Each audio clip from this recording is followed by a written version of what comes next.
ఎప్పుడు ఆత్మచింతనలోనే ఉంటే చిత్తం ఎప్పుడు కూడా ప్రశాంతంగా ఉంటుందటండి.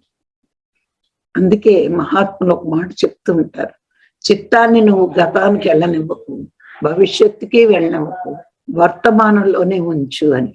అంటే ఎందుకు అలా అన్నారు అంటే, వర్తమానంలో నీకు ఎంతసేపు ఇప్పుడు మన పరిస్థితి చూసుకుంటే మనము సాధన చేస్తున్నాము, జ్ఞానం పొందుతున్నాము, ఖాళీగా ఉంటే స్వాధ్యాయం చేస్తున్నాము.